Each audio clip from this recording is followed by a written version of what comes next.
Bismillahirrahmanirrahim. Assalamualaikum warahmatullahi wabarakatuh.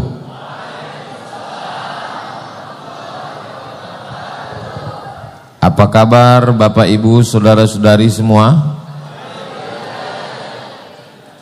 Apa kabar pian sabarataan?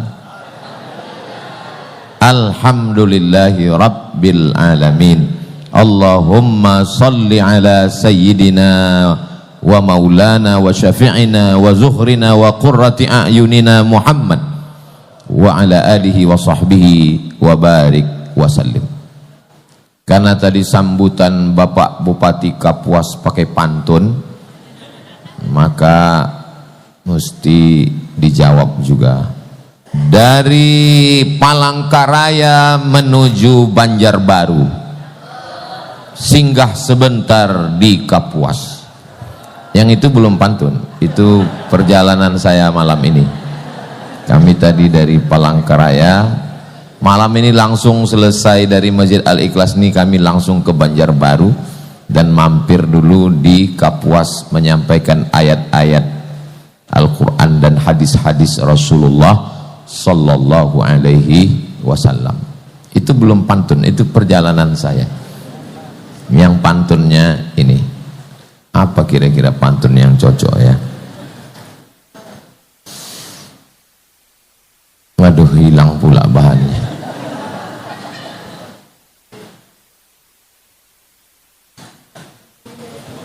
Nantilah kita susun.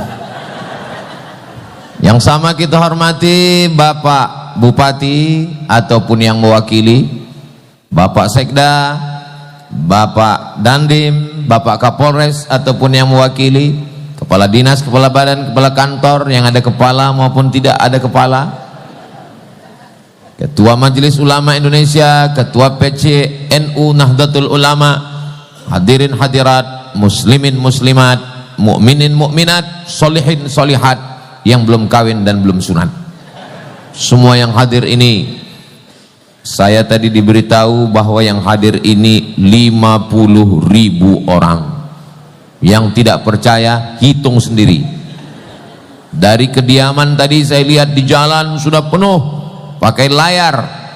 Yang di dalam masjid maupun saudara-saudara saya yang ada di ganggang, di jalan-jalan, di pasar, di depan ruko, di depan rumah, semua yang hadir ini insya Allah mendapatkan rahmat dan barokah dari Allah Subhanahu wa ta'ala. Man kharaja fi talabil ilmi, siapa yang keluar rumah dengan niat menuntut ilmu, fahuwa fi sabilillah, maka dia sama seperti orang yang berjihad fi sabilillah hatta yarji'a, sampai dia pulang ke rumahnya. Maka saudara saya yang ada di luar sana jangan berkecil hati bahwa yang di dalam masjid mendapatkan pahala i'tikaf, yang berada di luar juga mendapatkan pahala jihad fisabilillah. Tadi ketika di jalan saya mendengarkan Maulid Habsyi dibacakan, bersahut-sahutan syair-syair itu dikumandangkan dengan suara yang merdu. Man shalla alayya salatan, siapa yang bersolawat kepadaku 1 kali saja, sallallahu alaihi biha asyra, Allah balas 10 kebaikan-kebaikan. Wa huttat anhu asyara sayyiat, dihapuskan, ditutupi, diampunkan 10 kesilapan dan kesalahan. Wa rufi'at lahu asyara darajat, dinaikkan 10 derajat tingkatan kemuliaan. Mudah-mudahan selesai dari acara pembacaan Maulid Habsyi, selesai tausiah dan kita pulang nanti, semua dosa kita diampunkan Allah Subhanahu wa ta'ala. Ingat, dosa, hutang tidak. Mudah-mudahan yang ada hutang dilunaskan Allah Subhanahu wa ta'ala. Oh, banyak juga yang punya hutang. Ini kita berada di Masjid Al-Ikhlas Pasar Sari Mulia. Ustadz kok ngelihat ke sana? Ada tulisannya. Doa keluar masjid, Allahumma inni as'aluka min fadlik, ya Allah, bukakan aku pintu rezekimu. Doa masuk masjid, Allahumma ftahli abwaba rahmatik. Kenapa waktu masuk masjid minta buka pintu rahmat? Karena malaikat mendoakan Allah maghfir lahu, Allah marhamhu, Allah maghfir lahu, Allah marhamhu, Allah maghfir lahu, Allah marhamhu. Rahmati dia, sayangi dia, kasihi dia. Itulah kenapa kita kalau masuk masjid doanya Allahumma iftahli abwaba rahmatik. Mudah-mudahan kita keluar dari masjid ini mendapatkan rahmat Allah subhanahu wa ta'ala. Makanya dalam sholat itu ketika duduk antara dua sujud kita katakan Rabbighfirli warhamni, rahmati aku, sayangi aku, kasihi aku. Itulah kenapa imam ketika membaca ayat dia tidak katakan Bismillahil muntaqim. Ustaz waktu baca muntaqim kok ngeliat di atas? Itu tulisannya al-muntaqim, Allah yang maha membalas. Bayangkan ada pezina, perampok, pembunuh mau tobat, dia buka Quran Bismillahil muntaqim, dengan nama Allah yang maha membalas, nggak jadi dia tobat. Tapi begitu dia buka Bismillahirrahmanirrahim, dengan nama Allah yang maha kasih dan sayang. La yudkhilal jannata ahadakum amaluhu, kamu masuk surga bukan karena amalmu, kamu masuk surga bukan karena sholatmu, kamu masuk surga bukan karena puasamu, kamu masuk surga bukan karena haji, zikir dan hatam Qur'anmu. Wala anta ya Rasulullah, wala ana, aku pun tidak masuk surga karena amalku. Illa ayyataghammadani Allahu birahmatih, masuk surga karena rahmat Allah. Kita sholat, kita puasa, kita zikir, kita haji, kita hatam Quran, kita maulid, itu karena ingin dapat rahmat Allah. Tapi jangan dipelintir ceramah ini, besok pagi disuruh sholat, kamu nggak sholat, kita masuk surga bukan karena sholat kita. Justru dengan sholat itu kita dapat rahmat Allah, dengan puasa kita dapat kasih sayang Allah, karena merasakan lapar, setelah lapar muncul rasa kasih sayang, berbagi zakat fitrah pada fakir miskin. Itulah sebab turunnya rahmat Allah, menyambung silaturahim, turun rahmat Allah. Yang kita lakukan malam ini bukan mau menebus surga, tapi karena ingin dapat rahmat, cinta, kasih sayang Allah. Mudah-mudahan pulang dari majelis ilmu ini kita makin sayang dengan hamba Allah. Alhamdulillah Pak Ustadz, hamba Allah yang paling dekat dengan saya adalah istri. Maka sejak mendengar ceramah Ustadz, saya makin sayang dengan istri. Istri siapa? Jangan bilang istri orang lain, nauzubillah. Mudah-mudahan kita termasuk orang yang menebarkan kasih sayang. Wa ma arsalnaka illa rahmatan lil alamin. Semesta alam mendapatkan rahmatnya. Masuk masjid minta rahmat, tapi begitu keluar masjid, Allahumma inni as'aluka min fadlik, bukakan aku pintu rezeki. Kenapa waktu keluar masjid minta pintu rezeki? Doa itu paling tepat, paling pas dibacakan di Masjid Al-Ikhlas Pasar Sari Mulia. Kenapa? Karena memang begitu keluar masjid langsung masuk toko jualan. Allahumma inni as'aluka min fadlik, beri aku rezekimu. Selesai sholat langsung keluar masjid, masuk toko, buka barang dagangan, berikan aku pintu rezekimu. Sesuailah dengan doanya, Rabbana atina fid dunya hasanah wa fil akhirati hasanah. Orang berislam bukan meninggalkan dunia. Ini sekarang banyak bisnismen, usahawan, UMKM, pejabat, setelah dia taubat, hijrah, ngaji, meninggalkan dunia. Pak Haji, toko yang kemarin di Pasar Sari Mulia Kapuas itu sudah saya tinggalkan Pak Ustadz. Itu saja melalaikan saya dari Allah. Saya nunggu mati aja Pak Ustadz. Sudah berapa lama? Sudah 20 tahun, nggak mati-mati. Umat Islam kalau dia meninggalkan bisnis, bisnis akan diambil orang lain. Umat Islam kalau dia meninggalkan nuklir, nuklir akan diambil oleh Israel. Umat Islam kalau dia meninggalkan kekuasaan, kekuasaan akan diambil oleh ateis, komunis, agnostik. Umat Islam mesti berkuasa. umat Islam mesti hebat, umat Islam mesti kaya.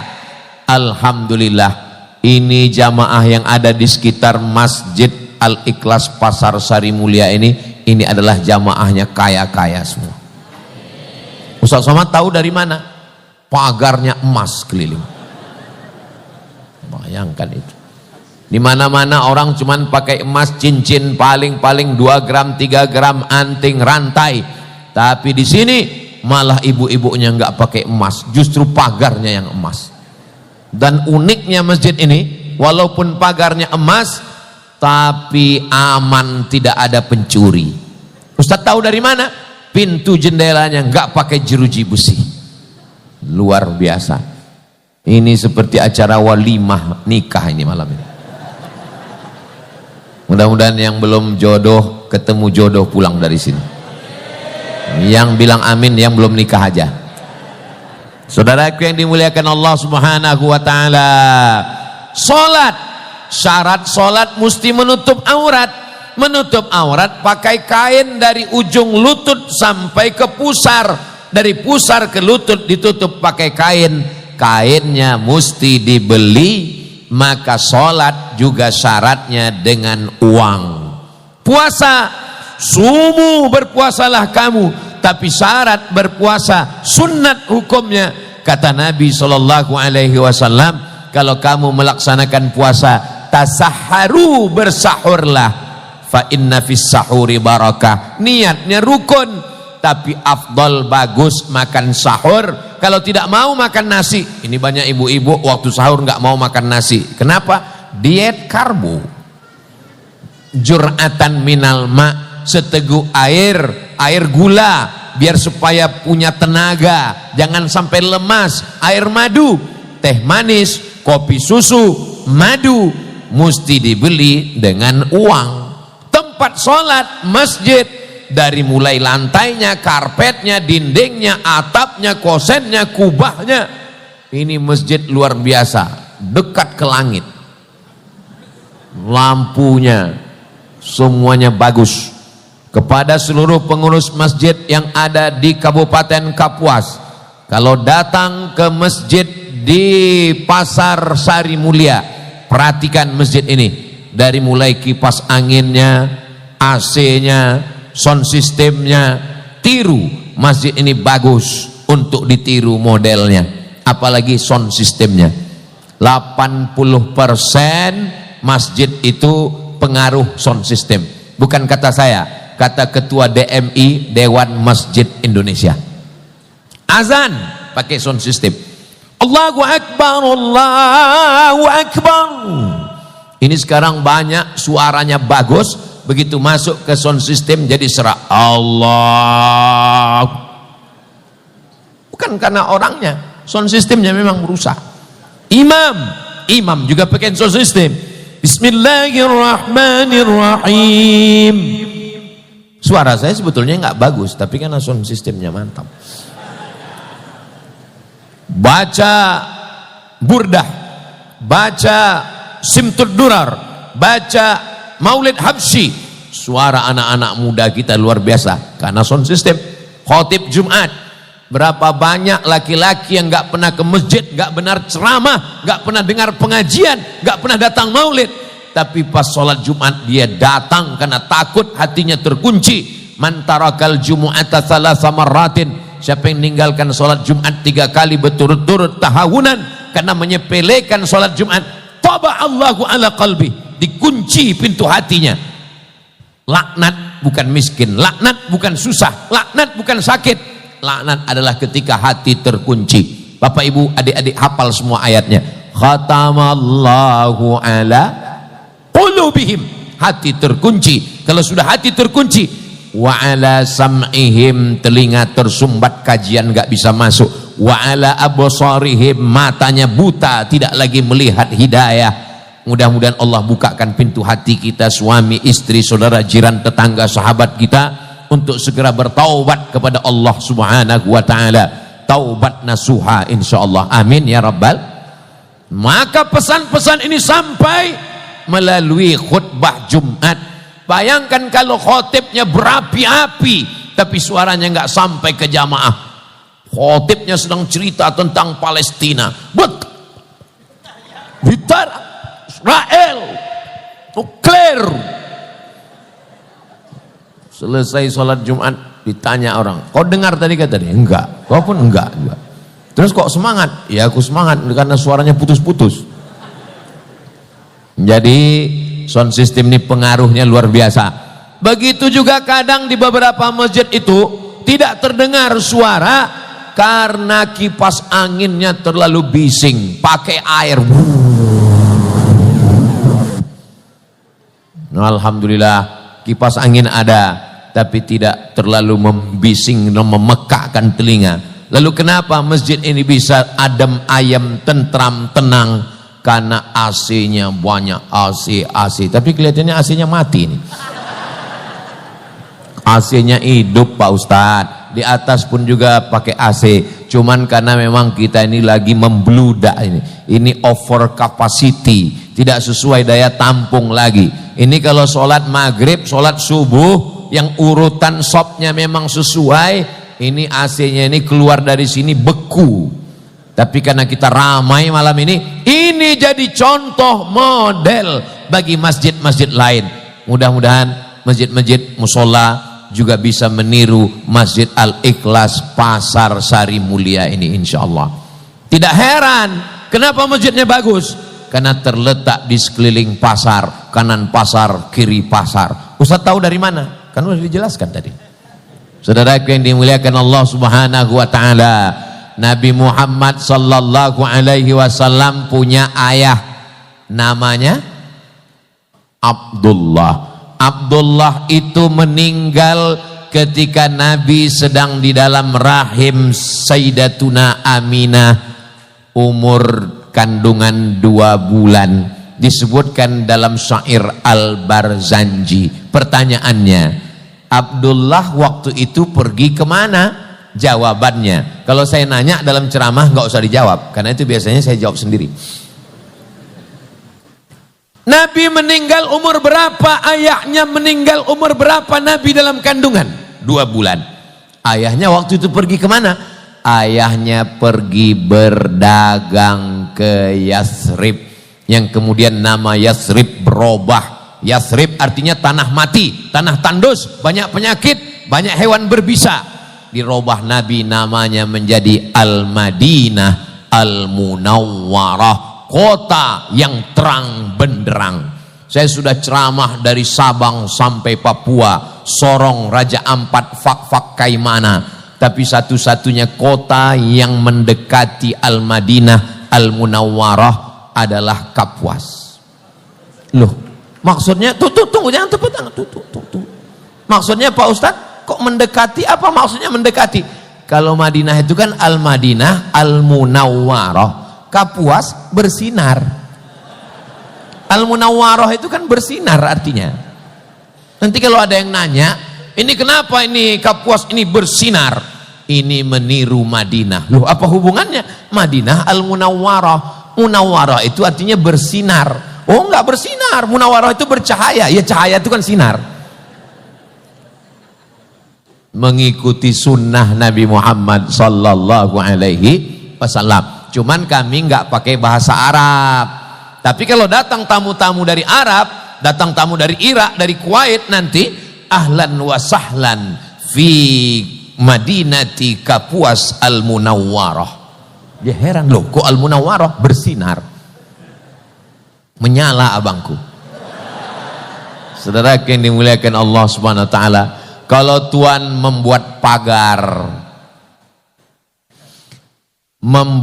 pagar jangan di tengah malam. Kalau sudah namanya bersinar, berarti lampunya nggak boleh padam. Jangan sampai pemadaman bergilir, soalnya nggak sesuai. Masa bersinar gelap? Kita doakan supaya menyala terus sampai hari kiamat insyaallah.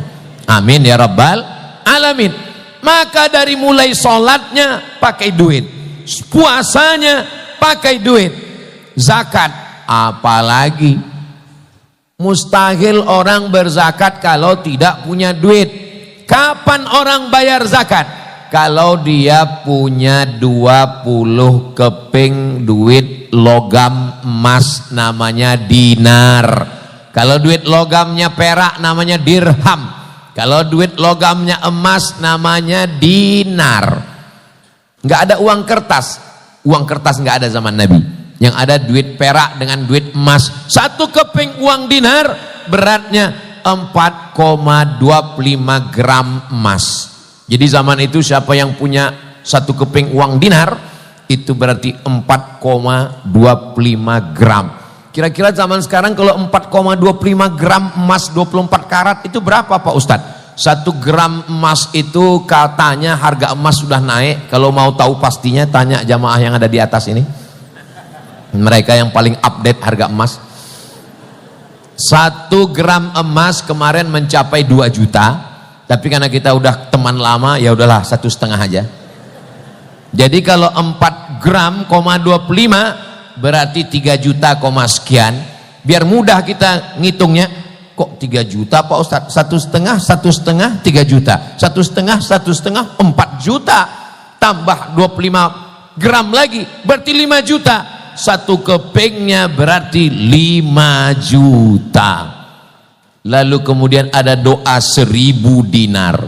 Wa may yattaqillaha yaj'al lahu makhraja wa yarzuqhu min haitsu la yahtasib. Wa may yatawakkal 'ala Allah fa huwa hasbuh. Innallaha balighu amrih. Qad ja'alallahu likulli syai'in qadra. Wa may yattaqillaha yaj'al lahu makhraja. Ini namanya doa 1000 dinar. 1 keping dinar 4,25 gram, 5 juta rupiah. Jadi kalau 1000 dinar 5.000 tambah kali 1000. Jadi berapa itu? Banyak. 5.000 kali 1000 berarti 5 miliar. Jadi doa 1000 dinar artinya doa 5 miliar kalau harga emas nggak naik. Kalau naik bisa mencapai lebih banyak lagi daripada itu. Maka dalam Islam orang bayar zakat kalau dia punya 20 keping. Itulah standar 85 gram. Dari mana datang gram? Zaman Nabi nggak ada gram, zaman Nabi nggak ada kilogram, zaman Nabi nggak ada ons. Kenapa Badan Amil Zakat Nasional Kabupaten Kapuas Provinsi Kalimantan Tengah menetapkan 85 gram? 85 gram itu dari mana? Kalau 1 keping 4,25 gram kali 20 keping sama dengan 85 gram. Siapa yang punya uang 85 gram emas, walaupun dia PNS, BUMN, pegawai, jangan hitung gajinya saja, tapi hitung total pendapatan kolektif. Gaji, uang tunjangan, SPPD, uang tunjang, uang sikut, uang tanduk, uang sundul, uang sepak, semuanya ditotal lalu dikeluarkan zakat. Jadi kalau bapak, ibu, abang, kakak, adik punya uang 100 juta, ini kalau dilihat dari senyumnya, dari wajahnya, ini minimal tabungannya ini masing-masing 100 juta. Ini paling sedikit ini. Tapi dari bunyi aminnya kayaknya nggak yakin ini. Minimal 100 juta, amin. Jadi kalau satu orang tabungannya 100 juta, zakatnya 2,5%. Berarti satu orang mengeluarkan zakat sama dengan, memang kalau udah cerita zakat ini banyak yang pura-pura bodoh memang. 100 juta keluar zakat 2,5%, berarti 2,5 juta. Jamaah yang hadir malam ini 50.000 orang. 50.000 orang kali 2,5 juta. Meledak itu handphone ngitungnya. Bayangkan berapa fakir miskin yang tertolong, berapa anak yatim yang bisa terbantu, berapa orang susah panti jompo yang bisa dibiayai. Begitu banyak. Siapa yang berzakat kalau bukan orang yang kaya? Kita doakan orang yang mewakafkan tanah Masjid Al-Ikhlas, orang yang membangun dari kubah, kosen, pintu, semuanya mendapatkan berkah amal jariah. Kalau masih hidup rezekinya berlimpah. Kalau sudah meninggal dunia mengalir ke kuburnya menjadi salah satu dari taman-taman surga insyaallah. Amin ya rabbal alamin. Saya tidak mau selesai tausiah ini semua jamaah Pasar Sari Mulia malah kehilangan semangat. Kenapa pedagang-pedagang di Pasar Sari Mulia Kapuas itu nggak semangat lagi? Iya, gara-gara Ustaz Somad kemarin ceramah bawaannya mau mati aja. Saya mau setelah ini pedagangnya makin semangat. Setuju? Untuk apa kita semangat Pak Ustadz? Kita semua kan akan mati. Ruko tinggal, uang tinggal, rumah tinggal. Memangnya ada pedagang Sari Mulia yang ninggal bawa ruko? Enggak ada, semuanya tinggal. Tapi dengan uang dia bisa bangun masjid. Man bana masjidan, siapa yang bangun masjid, banallah mithlahu baitan fil jannah, dibangunkan Allah tempatnya satu tempat di surga. Mudah-mudahan anak-anak kita yang muda-muda ini nanti sebelum meninggal sempat bangun masjid untuk almarhum ayah dan almarhumah ibunya. Ibu mau nggak anak ibu nanti bangunkan masjid untuk ibu? Ibu melahirkan, menyusukan, mengandung 9 bulan 10 hari. Apa yang mereka balaskan untuk ibu? Memangnya ibu puas kalau mereka datang dan berkata, aku sudah lulus S1, S2, S3, S Teler, S Cendol, S Doger, S Bandung. Aku sudah lulus CPNS, Bu. Kebahagiaan ibu adalah ketika anak ibu membangunkan masjid, subuh, zuhur, asar, maghrib, isya, tarawih, witir, doa, tahajud, qabliyah, ba'diyah, mengalir pahalanya ke makam, ke kubur ibu semua sampai hari kiamat. Mudah-mudahan anak-anak ibu, anak-anak yang kaya-kaya semua, insyaallah, amin. Semangat semua mereka mendoakan. Anak saya memang nggak kaya Pak Ustadz, tapi mantu saya kaya, mantap. Saudara yang dimuliakan Allah Subhanahu wa taala, Nabi Muhammad SAW punya ayah namanya Abdullah. Abdullah meninggal dalam perjalanan dagang. Lalu kemudian turun ayat riba. La ta'kulur riba ad'afan mudha'afah. Jangan makan riba. Ketika turun ayat riba, riba pertama yang diharamkan adalah riba Abbas. Abbas itu siapa? Abdullah bin Abdul Muttalib, Hamzah bin Abdul Muttalib, Abbas bin Abdul Muttalib, Abu Lahab bin Abdul Muttalib.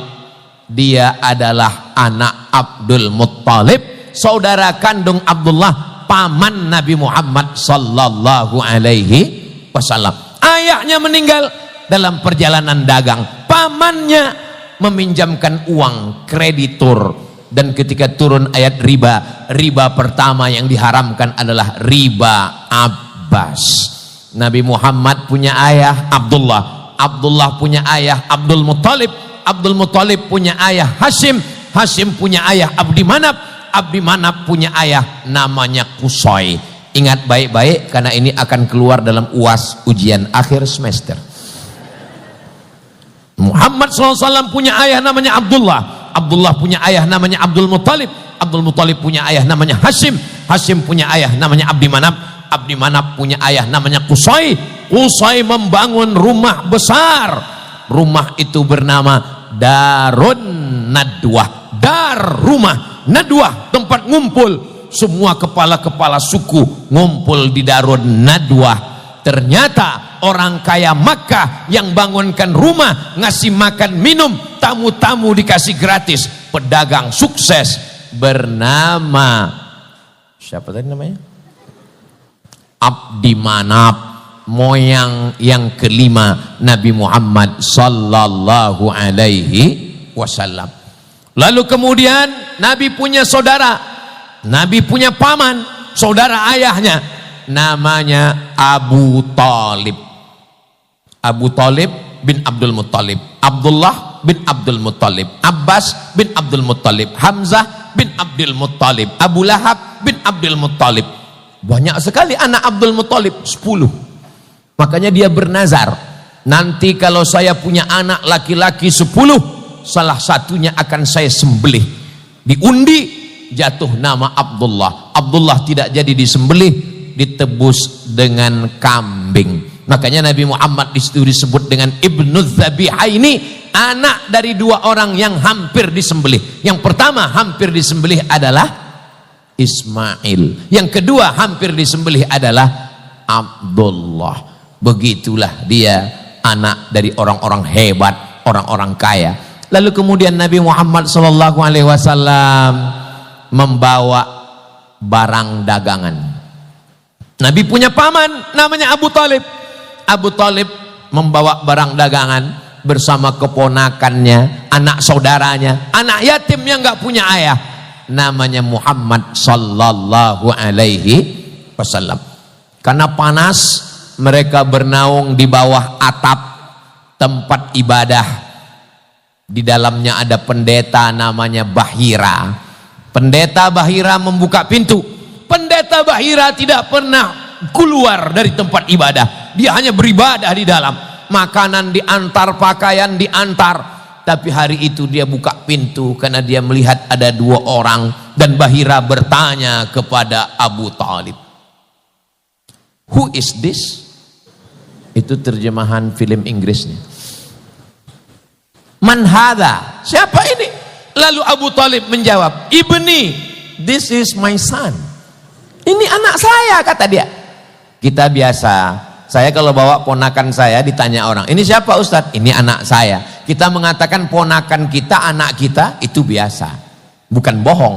Maka Abu Talib mengatakan, "Ini anak saya." Karena kalau dia jawab, "Ini adalah keponakan saya, anak saudara saya yang sudah meninggal ketika dia 2 bulan," kan panjang ceritanya.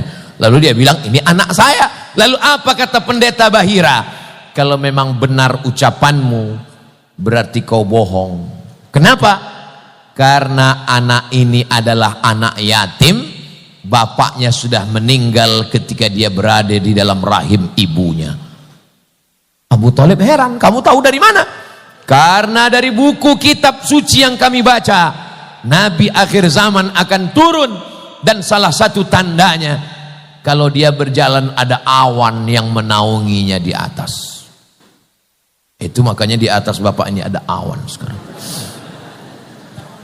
Dan ada tanda yang kedua, pohon kayu bersimpuh sujud kepadanya. Dan ada tangga yang ketiga, batu-batu bersujud kepadanya. Dan aku melihat tanda itu ada pada anak ini. Apa kata Abu Talib? "Memang betul, ini anak saudara saya. Ayahnya sudah meninggal ketika dia 2 bulan dalam kandungan." Maka kata Bahira, "Jangan bawa dia ke negeri Syam, karena di sana banyak Yahudi. Nanti Yahudi akan membunuh dia. Karena mereka menantikan Nabi terakhir keturunan dari Sarah, dari Ishak. Sedangkan yang ini adalah keturunan dari Ismail, anak Hajar, istri Nabi Ibrahim alaihi salam." Maka Abu Talib membatalkan perjalanannya ke negeri Syam. Syam itu sekarang 4 negara: Suriah, Lebanon, Palestina, Yordania. Mudah-mudahan Allah menolong saudara kita di Palestina. Dibawa pulang ke kota Makkah, tidak jadi berdagang. Pamannya pedagang, ayahnya pedagang, kakeknya pedagang, buyutnya pedagang. Lalu bagaimana pertemuan dia dengan istrinya Khadijah? Nabi membawa barang dagangan. Yang punya barang-barang dagangan ini seorang perempuan kaya namanya Khadijah. Yang membawa barang dagangan silakan. Siapa yang mau bawa nanti bagi hasil. Namanya mudharabah, bagi hasil. Tapi Khadijah heran, kenapa setiap barang ini dibawa orang lain biasa, tapi kalau yang bawa anak muda ini habis, laku keras, nggak ada yang bersisa.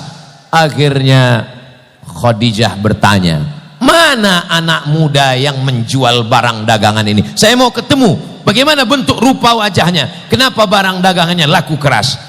Ternyata begitu Sayyidatuna Khadijah melihat dari jauh. Kalau mau dibuatkan soundtrack film pendeknya, mana tahu adik-adik ada yang bisa buat film pendek.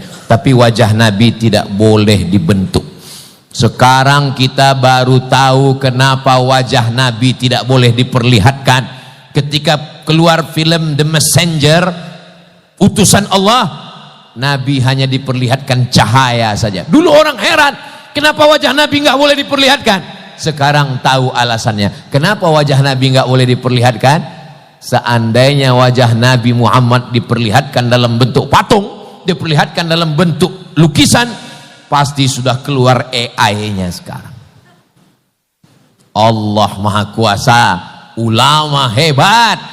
Wajah Nabi Muhammad sallallahu alaihi wasallam tidak boleh diserupakan dengan apapun. Dia adalah cahaya di atas kehebatan, kemuliaan yang diberikan Allah Subhanahu wa taala. Lalu kemudian apa yang terjadi? Lalu kemudian Nabi bertemu dengan istrinya Khadijah, itu juga karena hubungan dagang, bisnis, usaha. Jadi kalau ada orang Islam hari ini tidak mau berdagang, tidak mau berusaha, tidak mau berbisnis, akhirnya umat Islam jatuh lemah. Maka kenapa Ustadz malam ini mengkaji tentang masalah dagang bisnis? Ya, orang masjid kita di pasar. Karena masjid kita di pasar, kita kaji ini supaya masyarakat kita. Tapi jangan gara-gara pasar lalu meninggalkan masjid. Hayya 'alas shalah, sibuk dagang. Mestinya hayya 'alas shalah, la haula wala quwata illa billah. Dia jawab hayya 'alas shalah, kamu aja duluan lah. Tutup tokomu, datang ke masjid. Kalau orang bertanya, nanti kalau anakmu nggak makan, kalau istrimu nggak punya uang belanja, kalau nggak ada yang beli, kalau barang dagangan mula nggak laku, la haula wala quwata illa billah. Rezeki datang dari Allah, saya mesti sholat dulu. Allahu Akbar. Tokoku besar, untungnya besar, modalnya besar, dan kalau nggak laku ruginya juga besar. Tapi Allah Maha Besar. Allahu Akbar. Ulang sekali lagi, Allahu Akbar kabira walhamdulillahi katsira wa subhanallahi bukratan wa asila. Datang setan berbisik, tokomu ada pembeli, nanti dia mau jual, dia mau nawar, dia mau kasih keuntungan, serahkan pada Allah. Inna solati wa nusuki wa mahyaya wa mamati lillahi rabbil alamin. Itulah kenapa kata Nabi, idza amma ahadukum falyukhaffif. Kalau kamu jadi imam, ringankan bacaannya. Kalau kamu jadi imam, jangan terlalu panjang. Apalagi di Masjid Al-Ikhlas Pasar Sari Mulia, kalau sampai ayatnya Yasin, ini udah berapa pelanggan yang hilang ini. Tapi jangan gara-gara ceramah malam ini lalu imamnya baca ayat terlalu pendek. Ghairil maghdubi alaihim waladdallin. Amin. Nun. Allahu Akbar. Tetap ada standar bacaan yang ditetapkan oleh Imam An-Nawawi. Kalau dia melanggar standar bacaan, barulah dia dihukumi makruh. Tapi masih standar bacaan, maka dia masih dibenarkan. Jangan sampai gara-gara imam diperintahkan baca surat pendek, lalu kemudian sholat kita tidak ada tumak ninahnya. Tetap membaca subhana rabbiyal azimi wa bihamdi, subhana rabbiyal azimi wa bihamdi, subhana rabbiyal azimi wa bihamdi, sami Allahu liman hamidah, rabbana lakal hamdu mil'us samawati wa mil'ul ardi wa mil'u ma syi'ta min syai'in ba'du, Allahu akbar, subhana rabbiyal a'la wa bihamdi, subhana rabbiyal a'la wa bihamdi, subhana rabbiyal a'la wa bihamdi, Allahu akbar. Mohon lapan doa munajat, minta pada Allah, Rabbighfirli warhamni wajburni warfa'ni warzuqni wahdini wa'afini wa'fu anni. Jangan gara-gara masjidnya di tengah pasar, karena tuntutan dari jamaah mau cepat, akhirnya imam tup. Itu kalau ada masjid di pasar yang sholatnya begitu cepat, itu bukan mazhab Imam Hanafi, bukan mazhab Imam Hanafi, bukan mazhab Imam Maliki, bukan Imam Syafi'i, bukan Imam Hambali. Itu mazhab Valentino Rossi. Tetap tenang, tapi jangan terlalu lama. Lalu kemudian setelah itu tetap berzikir. Jangan gara-gara masjidnya di pasar mau dagang, buka toko, buka ruko, assalamualaikum warahmatullah, assalamualaikum warahmatullah, lari seperti ayam nampak padi. Kamu kenapa nggak pernah ikut zikir sama imam? Ya zikir kan nggak mesti di masjid, sambil jalan juga bisa zikir. Kamu kenapa nggak pernah ikut doa sama imam? Ya doa yang kemarin aja belum makbul Pak Ustadz. Kamu kenapa nggak ikut doa sama imam? Doa saya beda sama imam Pak Ustadz. Imamnya minta hujan, saya jual es. Ini bukan masalah minta hujan, minta es. Hujan itu maknanya rahmat dan barokah sesuai dengan kondisi kita masing-masing. Jadi kita minta rahmat. Berapa lama? Subhanallah, subhanallah, subhanallah, subhanallah, subhanallah, subhanallah, subhanallah, subhanallah. Paling lama 3 menit, 4 menit. Alhamdulillah. Jangan karena gara-gara mau cepat mentang-mentang masjidnya di pasar, zikirnya terlalu cepat. Apa ini kata orang ini? Alhamdulillah, alhamdulillah, alhamdulillah. Allahu akbar, Allahu akbar, Allahu akbar. Doa selamat 10. Allahumma inna nas'aluka salamatan fid din, selamat agama, wa afiatan fil jasad, sehat badan, wa ziyadatan fil ilmi, ilmunya nambah, wa barakatan fil rizqi, rezekinya berkah, wa taubatan qablal maut, wa rahmatan indal maut, wa maghfiratan ba'dal maut. Allahumma hawwin alaina fi sakaratil maut wan najata minan nar wal afwa indal hisab. Langsung tutup dengan doa sapu jagat dunia akhirat. Rabbana atina fid dunya hasanah wa fil akhirati hasanah wa qina azabannar. Al-Fatihah. Selesai. Ba'diyah 2 rakaat. Inilah yang jadi bekal kita menghadap Allah. Pasar tinggal, toko tinggal, pedagang tinggal, pelayan tinggal, sahabat tinggal. Ini karena sibuk mengurus dagang sampai lupa sholat. Padahal saat mati datang malaikat maut mencabut nyawa, jenazahnya tetap dibawa ke Masjid Al-Ikhlas Pasar Sari Mulia. Jangan sampai tinggal di dekat masjid, dagang di dekat masjid, tiap hari dengar panggilan masjid, tapi nggak pernah mau datang ke masjid. Angkuh, sombong, malah ngejek teman yang ke masjid. Mau sholat ya? Iya, titip ya. Sampai masanya nanti kau ingin masuk ke dalam, kau ingin ada di belakang imam, tapi kau tidak bisa masuk ke dalam. Kau hanya berada di luar, di emperan. Saat itu kau terbujur kaku di atas kendaraan jenazah. Selesai sholat, barulah imam berdiri, tolong masukkan jenazahnya. Dan saat itu imam sangat menghormatimu. Kau yang selama ini nggak mau jadi makmum, kau yang selama ini nggak mau di belakang imam, kau selama ini yang ngejek muazzin, sampai masanya kau dipersilakan maju ke depan. Kau jadi orang yang paling hebat di depan imam. Sholat jenazah tidak pakai ruku, tidak pakai sujud. Kau yang selama ini mau cepat-cepat keluar masjid, kau yang selama ini menganggap sujud terlalu lama, kau yang selama ini menganggap ruku terlalu lama, sekarang kau dikasih hadiah, enggak pakai ruku, enggak pakai sujud. Allahu Akbar, Al-Fatihah, Allahu Akbar, solawat, Allahu Akbar, doa, Allahu Akbar, doa. Lanjut, kau pun akan dibawa ke dalam kotak 2 meter kali 1 dalam setinggi tegak. Kalau dia orang baik, cepat-cepat kuburkan supaya bertemu dengan kebaikannya. Kalau dia orang jahat, cepat-cepat kuburkan supaya bebanmu ringan. Itu maka jenazah nggak boleh lama-lama. Saya dalam surat wasiat saya tulis, kalau aku mati jangan terlalu banyak kata sambutan. Karena saya sudah perhatikan, wah, orang semakin hebat, semakin kaya, semakin tinggi jabatan, semakin banyak kata sambutan.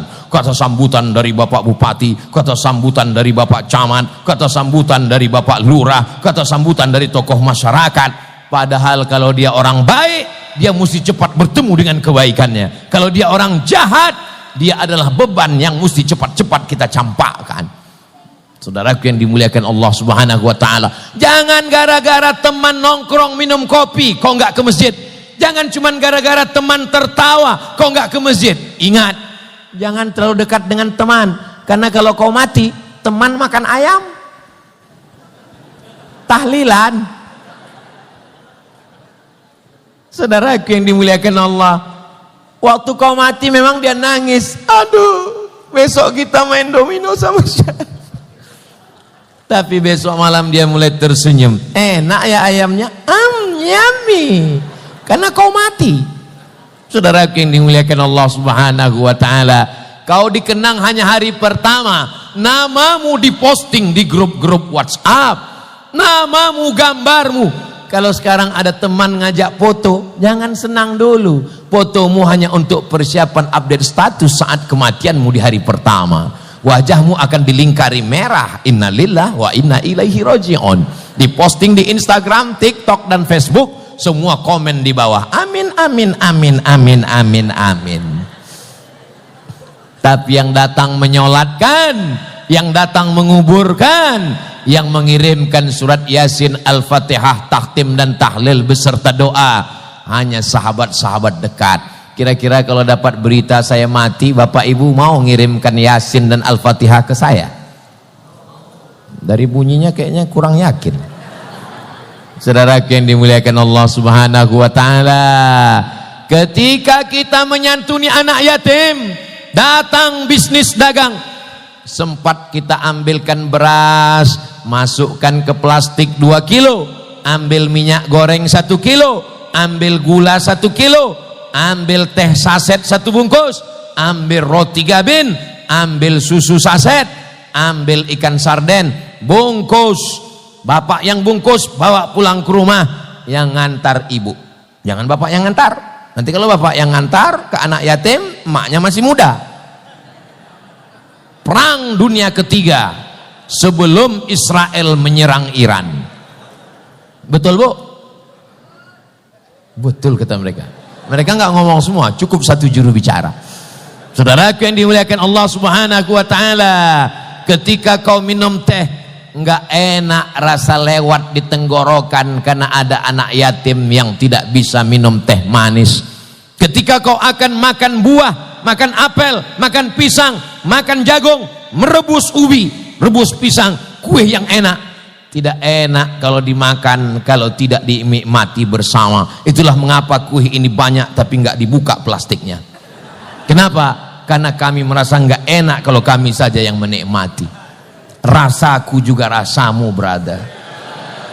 Saudaraku yang dimuliakan Allah Subhanahu wa ta'ala, kalau anak bapak pakai sepatu bagus, bajunya bagus, mama, di belakang ada anak yatim, tolong ke pasar Sari Mulia belikan baju 2, tapi anak kita 1, anak tetangga kita 1. Kamu hari raya baju bagus, belikan ada temanmu di belakang, suaminya sudah meninggal dunia. Kenapa bukan papa yang beli? Kalau aku yang beli lain ceritanya nanti.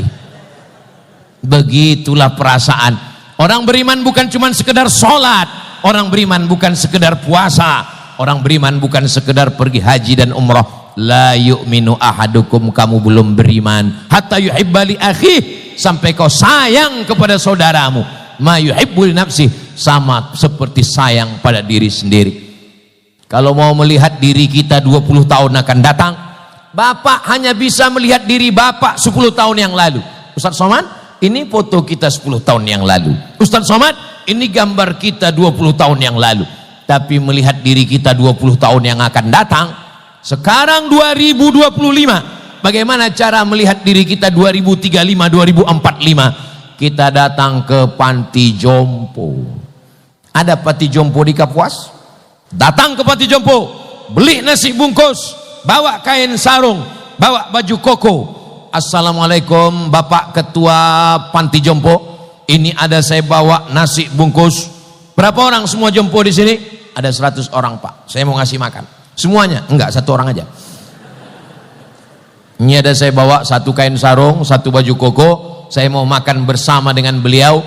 Kita melihat kerut tangannya, raut wajahnya. Bapak anaknya di mana? Meninggal. Istri di mana? Meninggal. Saudara di mana? Meninggal. Hidup sebatang kara. Kita pun juga bisa terjadi seperti itu. Berapa banyak orang-orang kaya menganggap orang tuanya sebagai beban. Anaknya bagus, istrinya kuntilanak. Anaknya bagus, suaminya genderuwo. Makanya mudah-mudahan mantu-mantu ibu adalah mantu yang solihah-solihah seperti ibu. Kalau hari ini ibu sebagai mertua, maka saat masanya nanti juga ibu akan sampai pada level akan menjadi tua. Kalau sekarang ibu sebagai menantu, nanti anak ibu akan menjadi anak lajang yang akan menikah dengan perempuan. Ibu akan menjadi mertua. Apa yang kau lakukan hari ini? Kalau kau baik kepada mertuamu, kau beri dia makanan, kau berikan dia kebaikan. Saya sangka dulu kalau anak laki-laki saya nikah, saya akan kehilangan anak, Ustadz. Banyak perempuan takut kalau anak laki-lakinya nikah dia akan kehilangan anak. Ini anak saya lahirkan meregang nyawa, saya sekolahkan sampai S1, S2, berpisah dia jauh di Bandung, Surabaya. Tapi ternyata setelah menikah, Ustadz, istrinya lebih sayang pada saya. So sweet. Ini ungkapan sinetron Ramadan. Kenyataannya mungkin lebih manis daripada itu. Rabbana hablana minas solihin. Mudah-mudahan anak kita semuanya anak-anak yang soleh dan solehah. Amin ya rabbal alamin. Enaknya masjid ini, kita tahu bahwa kita sudah ngaji 1 jam. Dari mana? Karena jamnya tepat di depan saya. Tadi saya berdiri mulai jam 8:30. Sekarang sudah jam 9:30. Ini masjid yang penceramahnya nggak mungkin kelewatan waktu. Kenapa? Karena dia tepat waktu. Di beberapa masjid saya bingung mau mengakhiri ceramah, bingung nyari jamnya di mana.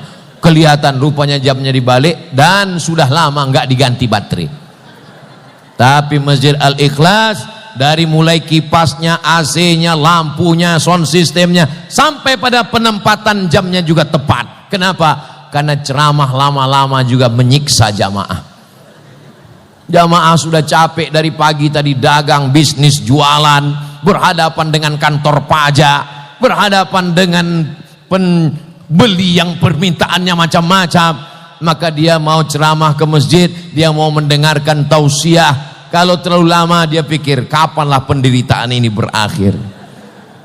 Saudara yang dimuliakan Allah Subhanahu wa taala, pesan yang ingin saya sampaikan adalah umat Islam mesti berdagang, bisnis, berniaga, kaya raya, tapi bukan untuk dunia, untuk menolong agama Allah. Bangun masjid, beasiswa anak yatim, fakir miskin, pondok tahfiz Quran, bantu pondok-pondok pesantren, datang ke kiai, PCNU, Majelis Ulama Indonesia, Abah Guru.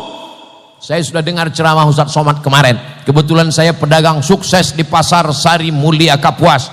Berapa kelas yang perlu dibangun? Berapa asrama? Berapa toilet?